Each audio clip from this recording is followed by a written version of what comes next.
Welcome to the Football Film Room Show. I'm Nick Kehoe, and we've got another great episode for you today, recapping the NFL Draft. I won't go through every single pick. I'll try to touch on some of the bigger ones, the more significant ones, the key storylines, the moves that had some of the bigger ramifications. But we've got a lot to cover, so let's go ahead and dive right in. Now, the draft really started at pick number 2. We all knew that pick number 1 was going to be Fernando Mendoza, quarterback, Indiana, going to the Raiders. But that didn't seem to get a lot of attention on draft day and in the days since, because we all knew that the move was going to happen. There were no surprises there. But before we go on to pick 2 and beyond, let's just take a little bit of time to talk about Mendoza, what he means to the Raiders, because the Raiders finally got their guy.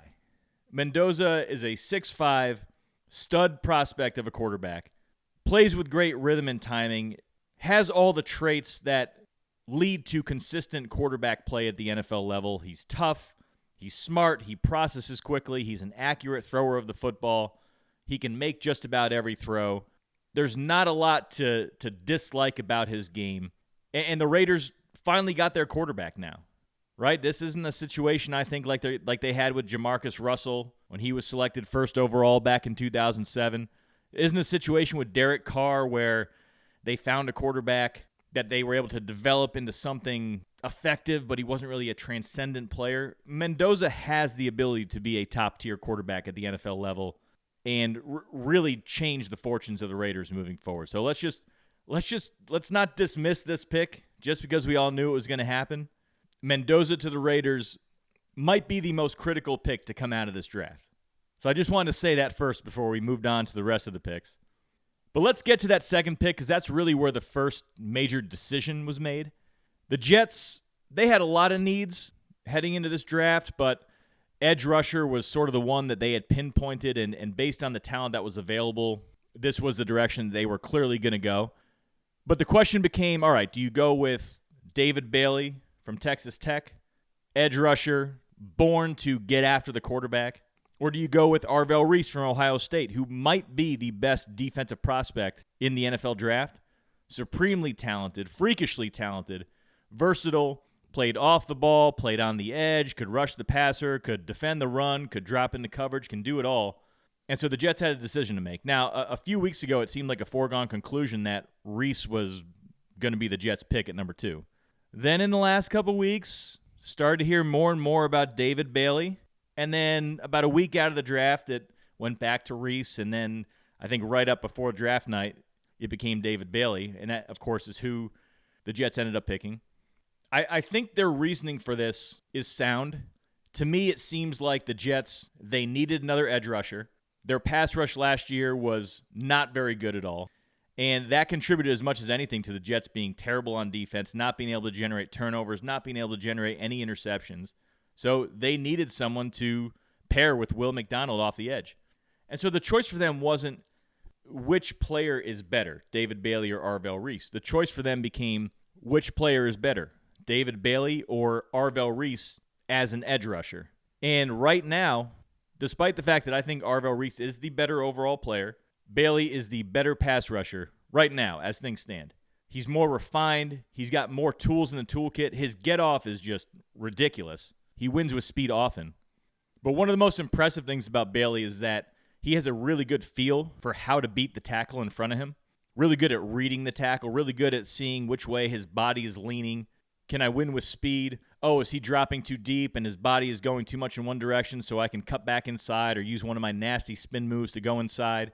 He's good with his hands. He has a lot of different ways to beat the tackle in front of him. And then on top of that, his instincts as a pass rusher are also really good in terms of finding the quarterback, finding the ball.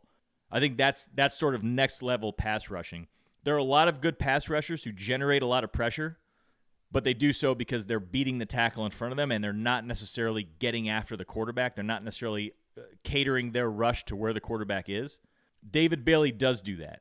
Has a nose for the football, knows where the quarterback is at all times as he's trying to beat the tackle in front of him. And that's the difference, I think, between generating a lot of pressure and actually converting that pressure to sacks. So Bailey, he's definitely more refined in this area. I think he struggles in the run when teams go right after him. He gets moved off the ball. You saw double teams consistently drive him up to the second level. he's at his best defending the run when he's chasing from behind, using that speed, or when he's trying to get around blockers. But sometimes when he does that, that kind of gets him out of position. So I think the Jets will have a lot to work with him on when it comes to being a good run defender. But when it comes to third down, obvious passing situations, he's a very good pass rusher. He'll be able to help them right away. And you pair him with Will McDonald, they've got two speed guys coming off the edge. That could develop into a problem for opposing teams. So the pick makes sense. It makes sense because also Aaron Glenn and Darren Muji, they need to start turning things around now. Aaron Glenn is probably on the hot seat heading into this season. So if the Jets don't show some kind of progress, they don't necessarily have to make the playoffs. But if this thing doesn't look like it's headed in the right direction this year, and pretty quickly this year, you could see some changes at head coach. I think Muji is probably safer. He's on a different timeline, wavelength than Aaron Glenn is, but they both need success to happen, and success to happen quickly. Now, the Jets overall, I think they had a really good day in the draft, a really good weekend in the draft. We'll get to some of their other picks later, because I want to move on to the third overall pick in the draft. The Cardinals taking running back Jeremiyah Love out of Notre Dame. Now, not a lot of people were on this move until the last week or so. I'm not going to say I predicted it or anything, but I did tell you a few weeks back that everyone's talking about the Titans and the Giants being sort of the ideal landing spots for Jeremiyah Love in the draft, but the Cardinals make a ton of sense, don't they? Mike LaFleur, we know he wants to have the run game be the foundation of his offense, and so what better player to draft than Jeremiyah Love, who might be the best running back prospect we've seen in the last 10 years or so. Can do it all, can not only run the ball and create yards on his own, but is explosive, can be effective in the passing game. You can line him up outside on the perimeter in the slot to get indicators. That's going to help whoever's playing quarterback for the Cardinals. He's good enough in pass protection. You can keep him on the field all three downs. He's not just a running back. He's a weapon for an offense, and that's the way you should look at him, and that's why he's a player this year that you can't look at his position and think about positional value with him. He's just a weapon for an offense, and he's going to be the foundation of that Cardinals offense moving forward. So I think this is a pick that it made a ton of sense. It is a great pick. I definitely wish that my Giants were able to get Jeremiyah Love and think he would have been a great help for Jackson Dart, but he makes a ton of sense for the Cardinals. And now, look, they've got Love, they've got Trey McBride at tight end, Marvin Harrison at wide receiver. That situation there for a quarterback, that's exactly what you want if you're a young quarterback. You know you're going to come into an offense that is a run-first offense, so you're not going to have to be the star of the show. You can kind of ease into your NFL career. All the pressure's not going to be on you. LaFleur is going to put you in good positions. You can turn and hand the ball to the running back and still pick up yards. That's I think, a great destination for a young quarterback. And I sort of thought, and I don't think I was alone, that the Cardinals would trade back into the end of the first round and take Ty Simpson. Of course, we all know the Rams ruined those plans by taking him with pick number 13. We'll get to that in a bit. But the Cardinals, their QB situation, that's sort of the next thing they need to address. They did take Carson Beck with the first pick of the third round. Don't know if he'll be the quarterback of the future or not. I think he'll obviously get a shot this year so they can see what they have, but the Cardinals might be in position to get one of those great quarterbacks coming out in the 2027 class next year, because think about it. They play in the division with the Seahawks, the Rams, the 49ers, play each of those teams twice.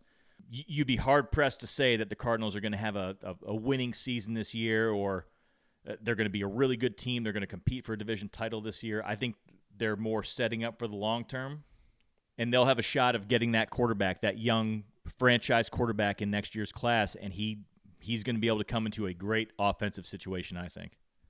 Now, the fourth pick in the draft, this is where things started to get a little crazy. This is where some of the unpredictable things started to happen. And first, let me say this. I'm so glad that I don't do mock drafts, because you spend all that time doing your research, cultivating your sources, all the pros in the business who do it, and then all it takes is one pick like this, and everything is out the window. The Titans selected wide receiver Carnell Tate with the fourth overall pick.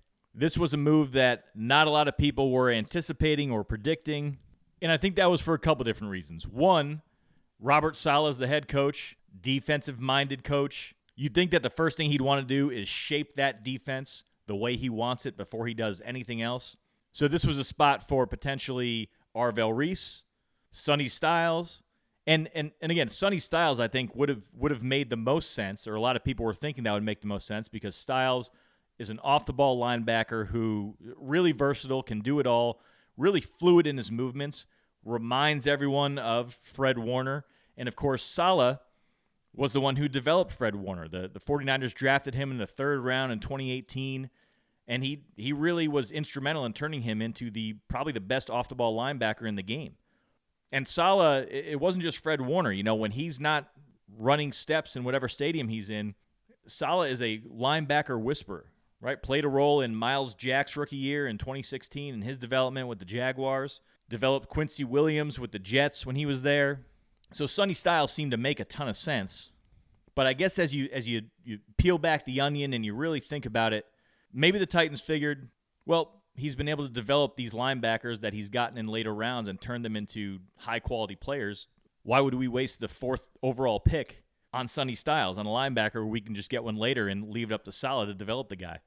And that's kind of what they did. They took Anthony Hill from Texas, 60th overall pick, to kind of be their linebacker, their off-the-ball linebacker, so maybe he'll be the guy that Saleh goes and develops. And they used that 4th pick to get Cam Ward a weapon. Now, getting to Carnell Tate and what type of receiver he is, the reason this was such a surprise to many is that I don't think many view Carnell Tate as deserving of the 4th overall pick in the draft. I think a lot of people think that he might be a reach at the 4th overall pick. But at the end of the day, I don't know that you could call it a reach, right? If Carnell Tate was the receiver that they wanted, what's the best they could have done? They could have traded down, maybe gotten another later round pick, and then tried to take Tate. Well, there are a lot of teams that were in the market for wide receiver there. Would have been a risk to let him go if he truly was the receiver that they wanted. And clearly he was the guy they wanted since they took him 4th overall. So I don't know that you call it a reach. Yes, in an ideal world, maybe you pick him later, but the Titans had the 4th overall pick. And they probably felt if they traded down, they ran a significant risk of not being able to get him. So Tate, I do think he's a good receiver. Liked a lot about his game. I think when you evaluate wide receivers, you look at 4 things. You look at how are they at the line of scrimmage? Can they beat man press? Can they win at the line? How are they at the top of their stem? Can they create separation? How are they at the catch point? Do they catch the ball with their hands? Can they high point? Can they make contested catches? And then you look at how do they do after the catch? Are they a playmaker? Are they a threat with the ball in their hands? And I think Tate is really good in 3 of those areas. He's got good suddenness to be able to get off the line to beat man press. He separates at the top of his stem. Really love his route running. A lot of his routes look the same, and so he doesn't give clues to defensive backs on when he's going to break or doesn't let them know what's coming, and that helps him create some separation. Catches absolutely everything. I think he had no drops this past season. Snatches the ball out of the air, has really good hands, can go up and get it. And it's because of those 3 attributes, that's why he's able to win downfield. He's not a speedster. He's not gonna blow by defensive backs. He ran a 4.5 40, so he's not going to win with pure speed. The way he wins vertically is with his technique, with his release off the line, with his route running. The one area that I think he's deficient in is that run after the catch.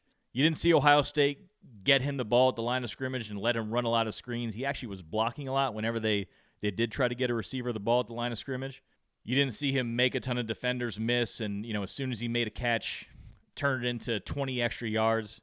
So that's just the piece of his game that I think is lacking, but you can still be a really, really effective receiver at the NFL level, even if you don't have a lot of run after the catch ability. Now let's get to the 5th pick, and let's get to the Giants draft day in general. Arvell Reese, this was just a tremendous pick. I can't believe it worked out to the point where they ended up getting probably the best overall defensive player in the draft. As I was saying earlier, Reese is a complete freak of nature. He's going to get stronger at the NFL level. He's going to put on some pounds and still be that explosive style of player. At Ohio State, he played off the ball. He played on the line of scrimmage, right? He could do it all. He's a very versatile player. And that wasn't a fit for the Jets because they needed edge rushers. The Giants, on the other hand, they have edge rushers. They have Abdul Carter, Brian Burns, Kayvon Thibodeau for now, I guess. So that means they can use Reese all over the place. They can, on early downs, they can put him as an off-the-ball linebacker, inside linebacker, let him track down the ball carriers in the run. You feel good about him if he has to drop out in the coverage. And then once you get into more obvious passing situations, they can line him up on the edge. They can have him stand up over the center. They can have him blitz. They can do whatever they want with him. But they're not under the pressure that the Jets were to get an edge rusher, to take an Arvell Reese and try to turn him into just an edge rusher. The Giants are going to be able to use him in a multitude of ways. And what I hope that I see this year is the Giants using him like the Cowboys did back in 2021 during Micah Parsons' rookie season. The way they used Parsons that year, they had him as an off-the-ball linebacker week 1, and they'd blitz him, and they'd give him a couple snaps off the edge, and then they lost DeMarcus Lawrence to a broken foot. And starting in week 2, they put Micah Parsons on the edge, let him put his hand in the dirt. He made a huge impact in his first game as an edge rusher, and so the Cowboys decided, all right, we're going to give him more snaps at edge rusher, but we're also going to use him on blitzes. We're going to drop him into coverage here or there. They used him as a spy occasionally, but they were able to match him up to the team they were playing, the situations they were in, and I think the Giants are going to have that ability with Arvell Reese. So this is a slam dunk of a pick for them, and I'm sure that they're absolutely thrilled that this worked out the way it did.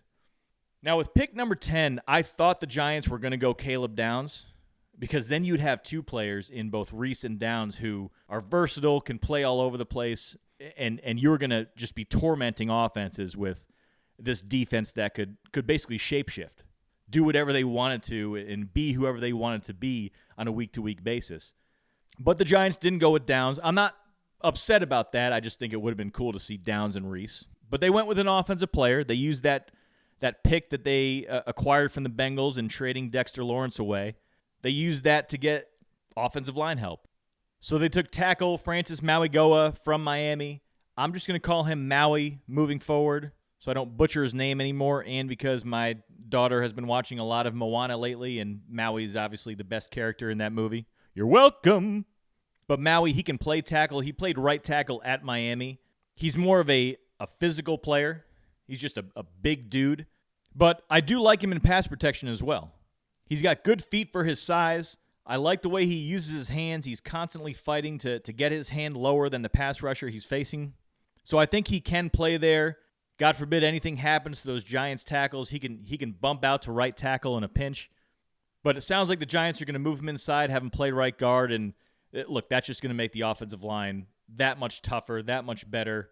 And this is exactly what you want around Jackson Dart, right? You want him to be able to develop behind an offensive line that can protect him, that can help the run game, pick up yards on the ground. It was a really good running game last year. The offensive line was good in the run blocking department. I think they're going to get better this year. This addresses a need. It makes them better, and it creates the conditions for Jackson Dart, a young quarterback, to be able to develop. I don't think he's going to be in a position where he's running for his life this year, and that's going to allow him to go through his reads, develop as a passer, be protected, not take as many hits. Obviously, that's so important with him. And while I think the Giants could have gone a number of different directions with this pick, as I said, Caleb Downs earlier, I have no problem with this. I think this is the right move. Now, the whole Dexter Lawrence situation, I really truly thought that was going to be just a contract negotiation, but clearly there was a whole lot more going on beneath the surface there. The Giants decided to move on. I didn't love the move. I didn't love the fact that they got rid of Dexter Lawrence. They lost a player who was really good in a really vital position, really a unique player at nose tackle. No other team in the league had anything like him. He would eat up double teams and create one-on-ones for those edge rushers. So I don't love the fact that they lost a player like that. But at the end of the day, I guess you can't complain because they turned that into someone who's going to protect Jackson Dart. And no matter what happens with the Giants, nothing is more important than Jackson Dart developing. This rebuild, it doesn't work. It doesn't go successfully if Jackson Dart isn't successful. So at the end of the day, if you have to give up a player like Lawrence and convert that into offensive line help, so be it. Now, the Giants are going to have to deal with this interior defensive line this year being somewhat of an issue because it's not just that you're losing Dexter Lawrence. The room itself wasn't very good to begin with. And defensive lines, particularly interior defensive lines, the best ones have a rotation of good players, of good quality players. So this is going to be a huge question mark moving forward. They might have to do things, get creative on defense to make up for that big hole in the middle. So that'll be something to watch. It'll be something to see how teams attack the Giants. They're going to want to stay out of those third down, obvious passing situations where the Giants have that stable of pass rushers. So teams are going to try to avoid that, and they're going to hope to be in more manageable third downs by running the ball against the Giants early. So we'll see how the Giants handle that. We'll see if they're able to account for the loss of Dexter Lawrence with scheme, because I think that's kind of their only option at this point based on what they have in that interior defensive tackle room. But getting back to the Giants draft weekend, outside of those two picks, I thought they had a strong showing. I think the 37th overall pick, they got cornerback Colton Hood out of Tennessee. Many had him as a first-round pick. They were surprised that he fell into the second round. He's a physical corner, can play press, can contribute in the run game. He is very likely to be a day one starter. That's the type of player he is. So the Giants, they made out pretty well there getting him with the 37th overall pick. I know they would have liked to have gone defensive tackle, probably Caden McDonald from Ohio State, but unfortunately for them, the Houston Texans leapfrogged them and traded up to take him. But I think Colton Hood is a good consolation prize. I don't even think he's a consolation prize. I think it was either Hood or McDonald. Giants probably felt good about either. Both were in positions that the Giants needed to fill, where they have holes. And so you can't complain about getting Colton Hood. Now, moving right along, I'm not going to go through every single pick, as I told you earlier. Just some really quick thoughts on 6, 7, and 8. The Chiefs got their cornerback in Mansour Delane. They traded up to get him, and this pick just made a ton of sense merely because the Chiefs lost so many defensive backs this offseason. The Commanders took linebacker Sonny Styles with pick number 7. Again, makes a ton of sense. That Commanders defense was dismal last year, so they needed to have that solid player in the middle of the field who can defend the run, can drop out into coverage. Again, has drawn comparisons to Fred Warner just with how smooth he moves. Played safety up until 2 years ago, and then his size, he's 6'5", kind of demanded that he move down to linebacker. So he has good pass coverage instincts and whatnot, and really it's about getting better and better in the run game, which he has in the last couple of years at Ohio State. So he's a great pick for the Commanders. He's going to solidify that defense in the middle. Was sorely needed there. The Saints, with the 8th pick, took wide receiver Jordan Tyson from Arizona State. Again, the big risk with him is that he gets injured a lot. So that's what you got to worry about. But very quick, very shifty. Will give Tyler Shuck a lot of good options inside. They wanted to get him some help coming off of his really good rookie year, and that's what they got with Jordan Tyson. He just has to stay healthy. Now, before I get into the next set of picks, what I'm always looking for in the draft is which team is just going to flood the zone in their area of need. And what I mean by that is if you have a hole on your team, if you need offensive line help, are you just going to draft one offensive lineman? I mean, what if you miss with that guy? Then you still have the same problem with your offensive line. So in some cases, it makes sense to just say, okay, we're going to draft offensive line with our first pick, offensive line with our second pick, offensive line with our fourth pick, because some of those guys are not going to hit. And if they all hit, it's a nice problem to have, but more likely than not, every single player that you draft is not going to be a starter for you or a very good starter for you. And personally, I love seeing teams do this. Reminds me of that 1981 49ers team. Real quick, I'm going to go back and do a little bit of history right here. But at the start of Joe Montana's career with the 49ers, he was drafted in 1979, really became the starter midway through 1980. You could kind of see that the 49ers offense was starting to put it together. Bill Walsh with that West Coast system. Looked like the 49ers were on somewhat of an upswing. I don't think anyone predicted them to make major moves, but they looked like an improved offense and therefore an improved team. But that 1980 team was terrible at defense, and specifically they were terrible at defending the pass. Just to give you some of their rankings real quick, keep in mind there were 28 teams in the NFL back then. The 49ers ranked 26th in points allowed, 27th in passing yards allowed, 27th in passing TDs allowed, dead last in passer rating against, dead last in completion percentage against, and dead last in yards per attempt against. So what did they do in the 1981 draft? Did they go out and get one player to address their secondary? No. They went out and got 3 players in their secondary.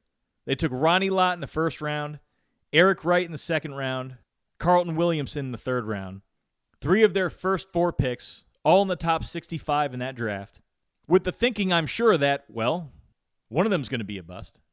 If we get just one of those players to be good, we're going to be a much improved secondary. Well, you know what happened? They hit on all of those players. Ronnie Lott, of course, was a Hall of Famer. Wright and Williamson were not, but they were very good starters for them for years to come. And in that 1981 season, you remember all those rankings I just gave you? The 49ers completely turned their defense around. They went from 26th in points allowed to 2nd. They were 3rd in passing yards allowed, 6th in passing TDs allowed, 4th in passer rating against, 7th in completion percentage against, and 3rd in yards per attempt against. So they went from the bottom of the league to the top of the league. And of course, as you all know, they went on to win the Super Bowl that year. So I always love to look at teams in the draft and say, all right, which team flooded the zone? Which team did what the 1981 49ers did and said, we're putting as many resources into this one position group or into this one side of the ball so that we can transform our team overnight. To me, this year, there were 2 teams that did that better than anyone. The Browns and the Cowboys. Now, the Browns, as we all know, they need a ton of offensive help. Still don't know about that quarterback position. Shadur Sanders, this is going to be a big year for him to see what he can do. But they needed help on the offensive line. They needed help at receiver, and the Browns addressed both those positions in big ways. They took tackle Spencer Fano with the 9th overall pick, wide receiver Casey Concepcion with the 24th overall pick, wide receiver Denzel Boston with the 39th overall pick, and then after they took a defensive player, they took another tackle, Austin Barber, with the 86th overall pick. And then to top it all off with the 146th pick, they took a center. And all this was after, earlier this offseason, they added Zion Johnson, Elton Jenkins, and traded for Titus Howard. So they already addressed their offensive line through free agency and through trades. But then they added to it with the draft. And I absolutely love that. Some of those players aren't going to hit. Someone's going to get hurt. This is football. You know that's going to happen. And so the Browns, they didn't just pick and choose and say, well, we need an offensive lineman. Let's go get this player, and then let's go on to a different position group. They kicked the damn door down in terms of addressing this need. Now, this isn't a guarantee that things will work out for them, but they've given themselves a much greater percentage chance of having success. And at wide receiver, Concepcion and Boston to go along with Jerry Jeudy, who they already have on the team. The quarterback position, whether that's going to be manned by Sanders for the next 10 years or by someone else in next year's draft, they've created a situation, they've created a setting where that's suddenly a desirable spot for a quarterback to be. And then on top of that, you've got Todd Monken, who's the head coach, and it's going to be his offense. And he does some imaginative stuff. He's one of the better offensive minds in the league. This is a good situation for a quarterback in Cleveland now. And that's not something you've heard very often over the last 30 years or so. So hats off to the Browns. I think this was a good draft for them. And now let's go over to the Cowboys, because the Cowboys did something very similar. They're pretty set on offense. Dak Prescott is one of the better quarterbacks in the league. I think he's underrated. He doesn't get enough credit for how good he is. He's put up close to MVP caliber seasons in recent years when he can stay healthy. Cowboys had a better running game last year, had CeeDee Lamb, George Pickens, Jake Ferguson, good offensive line. They've got just about everything they need on the offensive side of the ball. Their defense has been a problem. And that's no surprise, given that they traded away Micah Parsons. But this year, just like the Browns did, just like the 1981 49ers did, they flooded the zone with talent on the defensive side of the ball. The 11th overall pick, they got Caleb Downs. Downs is a player that everyone was talking about heading into the draft. Some thought he was the best overall defensive player. Some thought he was the best overall player in this draft. Whatever your thoughts are, he's a very high-level player. He's a jack of all trades. He can play deep. He can play in the box. He's good at blitzing, contributes in the run, has good instincts against the pass. He's going to help the Cowboys be a versatile defense. And just think of the value of the safety position and how it's increased over the last several years. Just think about Kyle Hamilton in Baltimore or what you're able to see out of the Seahawks with Nicky Manwari. Playing in the slot, covering receivers, blitzing, dropping into coverage, contributing the run. Caleb Downs can do all that. So that's a huge pickup for the Cowboys. And then they added 2 really good edge rushers in Malachi Lawrence from UCF. And then with the 92nd overall pick, they took Jayshon Barham out of Michigan, a speed demon off the edge. So he and Lawrence, 2 really athletic guys, rushing the passer off the edge. That's going to be a huge help to that Cowboys defense. And on top of that, the Cowboys, before they actually drafted Malachi Lawrence, They sort of knew they could get him, and they traded out of that 20th spot. We'll get to that in a second. And that helped them pick up 2 later-round picks that they then turned into 2 more defensive players. They also made a trade to add linebacker D. Winters from the 49ers. And all of this comes after the Micah Parsons trade, where the Cowboys have just been wheeling and dealing, I guess you could say, to add more defensive players. Not all of them are going to work out, but obviously they got Kenny Clark in that trade for Micah Parsons. They added Quinnen Williams last year. This offseason, they added Rashawn Gary, safety Jalen Thompson, cornerback Kobe Durant. Again, not all those are necessarily marquee players or players that are in their prime, but they've revamped that defense, and they've given themselves a lot of opportunities to hit on players. So we'll see with the Cowboys. They appear to be a team that, look, it's fun to make fun of Jerry. It's fun to make fun of the Cowboys not making it to the NFC Championship game since 1995. But the way they revamped this defense really in the last calendar year to go along with what is a dangerous offense, you don't have to squint too hard and see the possibility of the Cowboys making a little bit deeper of a run in the playoffs this year. Who knows? Potentially finally getting back to that NFC Championship game, which they haven't been to in 3 decades. All right. And that gets us to the Rams and their 13th overall pick. This was really the most shocking move of the draft. LA decided to take Ty Simpson, quarterback from Alabama. And let me just say this first. I've got a little bit of egg on my face from this one. A couple weeks ago, I did a show where I talked to you about the Rams, and I said, this team is not messing around. They went out, and they traded for Trent McDuffie. They signed Jalen Watson. They addressed their biggest need after being on the doorstep of the Super Bowl. They're not a bunch of stupid idiots like the Green Bay Packers in 2020 who drafted Jordan Love instead of knocking down the door. Rams wouldn't do that. Wouldn't pick a quarterback in the first round when they've already got Matthew Stafford playing at a high level when they're knocking on the doorstep of the Super Bowl. And then, of course, that's exactly what they did. So I will apologize right now for, I guess, giving the Rams too much credit for going all in right now. Now, I don't think this is quite the exact same situation as what we saw in Green Bay 5 years ago, although it is pretty similar. I'll get to how that's a little bit different, but the first thing I'll say about this is that I think this move sucks. I'm not happy about this move, and not because of Ty Simpson, but because there are few things in sports that bother me more than a team being right smack in the middle of a championship window, a limited championship window, and instead of saying we're going to take advantage of this team that we have for the next year or two and do everything we can to win that championship, win that one title, we're going to start planning for the future. We're going to try to see if we can turn this into 3 championships, 4 championships before we've won that one championship. Now, I guess you could say in the Rams' defense that they've already won a Super Bowl, but they're not in a situation where they're set up to win 3 or 4 more championships. They got Matthew Stafford, who is a huge catalyst for their success. He doesn't have much time left. You've got to take advantage of his window right now, because it is hard to win a championship. It is hard to win a Super Bowl. So to make the calculation that instead of taking advantage of this 1 to 2 year window and pushing all your chips into the middle, that you're going to try to plan instead for the next 5 to 10 years and see if you can turn one championship into multiple championships and do so with 2 different quarterbacks, as if Matthew Stafford isn't one of the driving forces behind your ability to even win a Super Bowl. I don't know. It just irks me. A little too much hubris in that decision. A little bit of putting the cart before the horse, I think. Now, look, there are times to rebuild. I can admit that. There are times to have more of an eye on the future or sustaining success as opposed to going all in.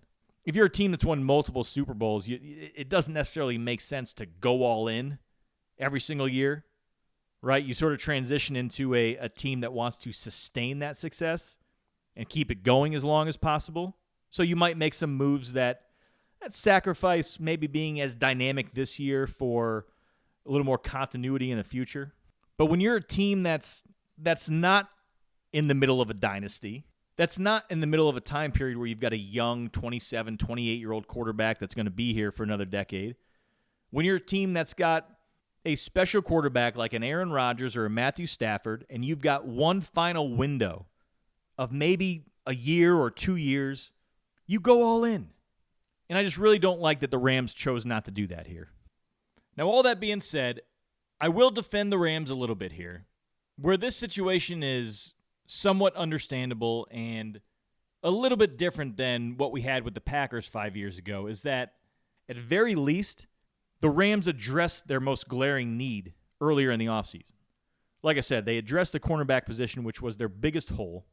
So anything they were going to do with that 13th pick, if it wasn't Ty Simpson, it was going to be to fortify a position group. It was going to make an already dynamic group somewhat unstoppable, right? Because think about this Rams team. I mean, what don't they have? They have two receivers in Devontae Adams and Puka Nacua. They have good running backs. They have a stable of good tight ends. They were able to run 13 personnel with a ton of success last year. You don't do that unless you've got a lot of good tight ends, regardless of the fact that no one, unless you're a Rams fan or an NFL junkie, can name any of those tight ends. So could they have added a Kenyon Sadiq and made that tight end room more dynamic? Yeah, absolutely. I would have loved that. Could they have added a wide receiver, Mekhi Lemon, to give themselves a third really good option outside of Adams and Nacua? Yeah, would have been great. But they didn't need to address any areas. The Packers back in 2020, they had one receiver, Devontae Adams, who strangely is just in the middle of both of these situations. But they had one receiver. They needed to get a second. They needed to give him help. They didn't do that. They didn't have a good tight end room. On the defensive side of the ball, they had just let up 300 yards rushing in the NFC Championship game to the 49ers. Heading into that draft, they hadn't done anything to address their team. And so the Packers as a team, they were an organization, and even though they've changed things a little bit in the last 5 years or so, they were basically an organization that relied on the draft to improve their team. The year before, in 2019, they had made a couple big splash acquisitions in free agency, but that was because it was Brian Gutekunst's first year, Matt LaFleur's first year. They wanted to hit the ground running. But 2020, they weren't participating in free agency, basically. They didn't do it in 2021 either, for that matter. So 2020, the opportunity to address their holes was going to be the draft, and the draft only. And they took Jordan Love. And they not only took Jordan Love, they traded up to get him. They used their 4th-round pick and a 1st-round pick on him. And then to add insult to injury, they used their 2nd-round pick on a position group, running back, that they didn't need any more help with. They already had Aaron Jones. So everything that they were doing was planning for the future. They were foregoing the opportunity to push all their chips into the middle and try to kick the door down and get to the Super Bowl. The Rams, at very least, you can say they addressed their holes before making this move. And I think the other aspect of this is that it's a big deal that the Rams told Matthew Stafford ahead of time they were going to do this, and the Packers did not tell Aaron Rodgers that they were going to do this. That just sends two different signals to your quarterback, right? With Aaron Rodgers, it was, yeah, we didn't tell you we're doing this, and we're looking to move on. And if you're pissed off about it, well, so what?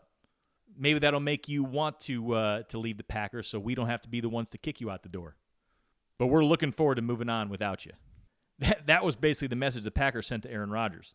That was not well, no, this is still Aaron Rodgers' team, and we think he's going to play at a high level for the next 3 years and be an MVP for us. No, if you thought that, you wouldn't have drafted Jordan Love when you did.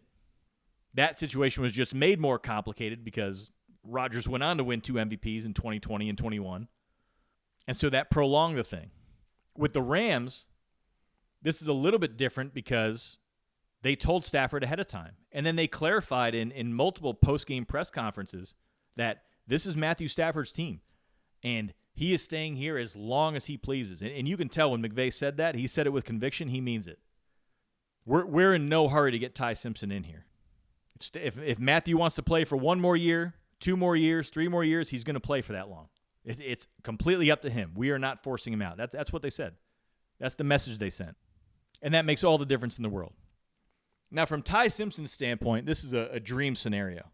I mean, he's going to be able to sit behind Matthew Stafford, learn from him, play for one of the best offensive minds and quarterback developers in Sean McVay. There's going to be no pressure to get in the game.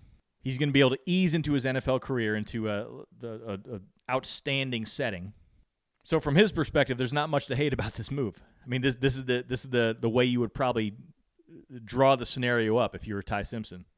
From the Rams standpoint, I think what they probably like about Simpson is that he ran an NFL-style system at Alabama. He's got good physical tools, but more so, he's really good at attacking the middle of the field. I talked about this a few weeks ago on the podcast. Did a breakdown over this past weekend on Ty Simpson's game, and he is really comfortable navigating that intermediate middle of the field, which is a huge part of how Sean McVay and where Sean McVay likes to attack with his passing game.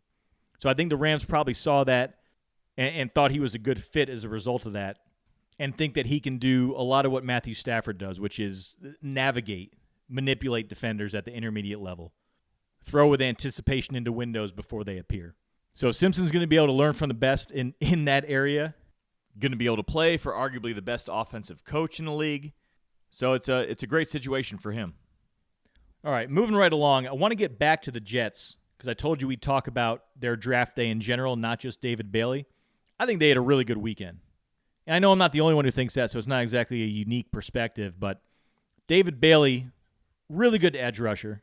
He's going to pair well with Will McDonald. But I love the Jets' decision to take tight end Kenyon Sadiq with the 16th overall pick because he is an absolute freak. He's a 6'3", 240-pound tight end who ran a 4.39 40. He ran a faster 40 than most of the top wide receiver prospects in this year's draft. He can go up and make contested catches. He can jump through the sky to play above the defense. 43-inch vertical.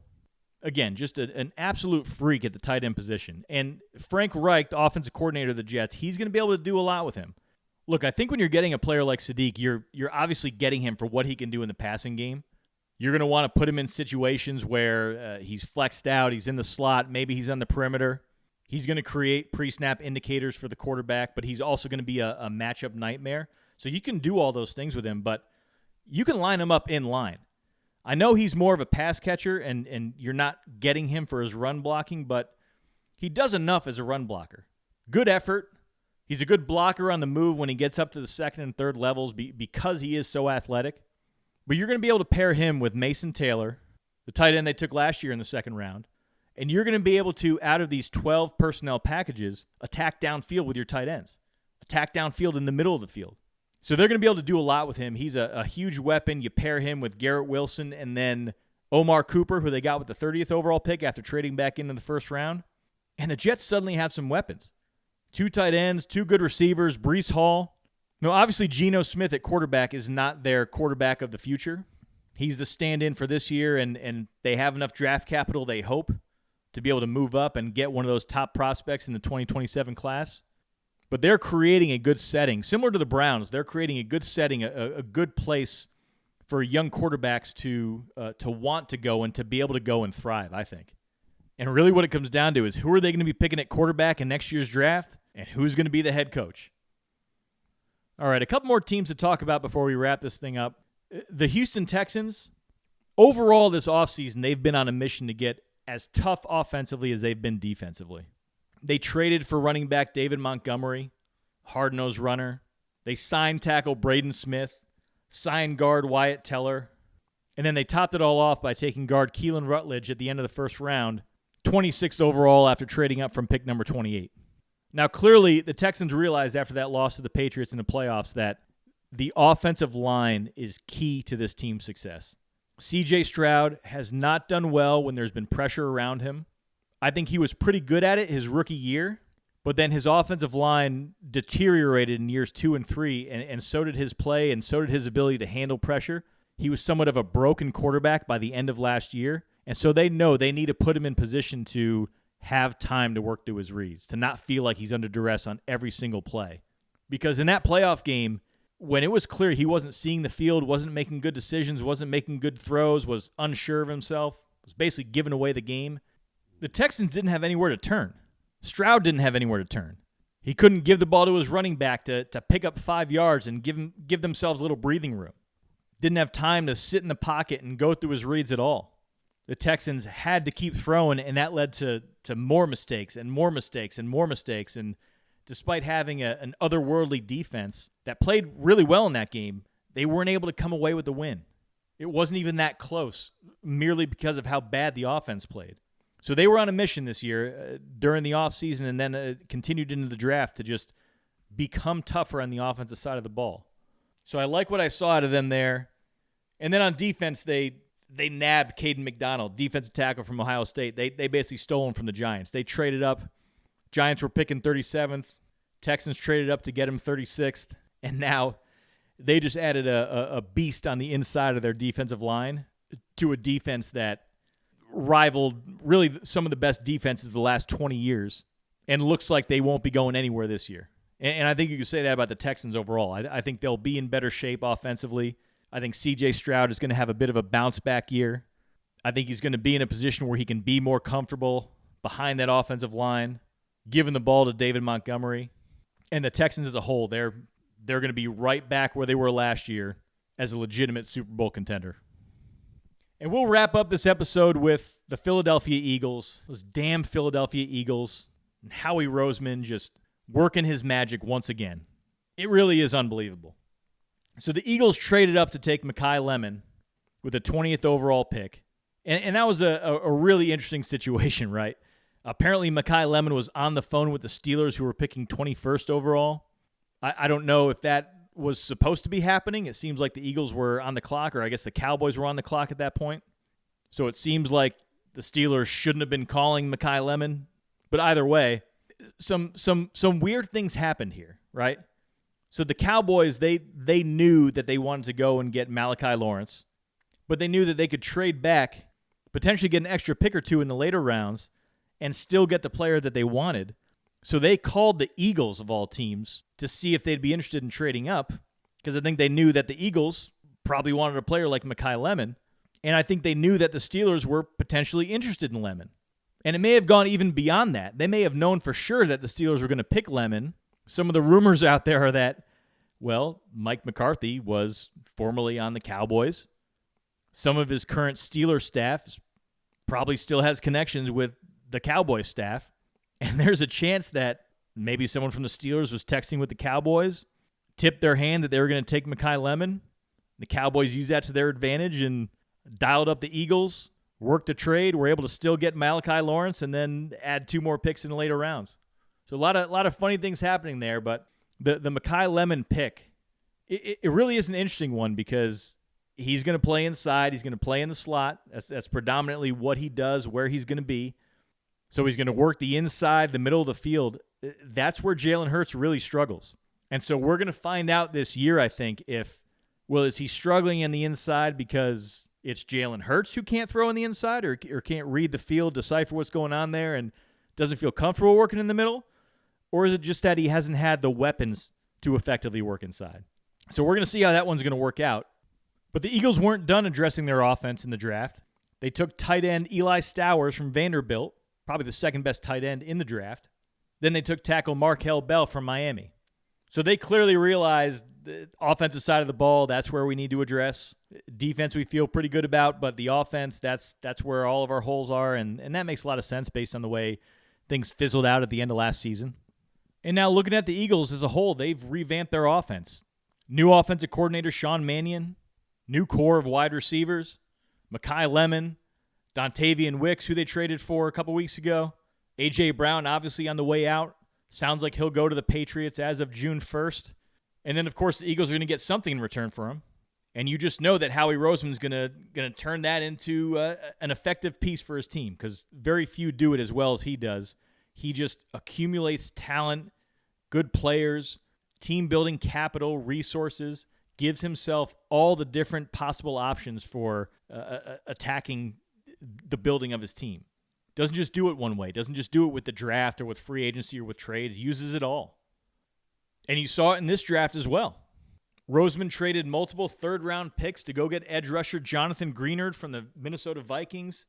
Greenard didn't have a great year last year, but is just 2 years removed from back-to-back 12-sack seasons with the Vikings and the Texans. So the Eagles, they're not going anywhere. They're just exchanging resources over here for resources over there, and their team's going to have different strengths and weaknesses from the year before, but it's seemingly always going to be good because Roseman has just been so masterful at building out this team, and he knows all the different levers to pull. Those damn Eagles are at it again. That's it for today's show. The NFL Draft is in the books, and now we have a much better picture of how teams will look in 2026. Be sure to visit footballfilmroom.com. Got a bunch of breakdowns of some of the top prospects. But that's all I've got for you today, and I'll talk to you next time.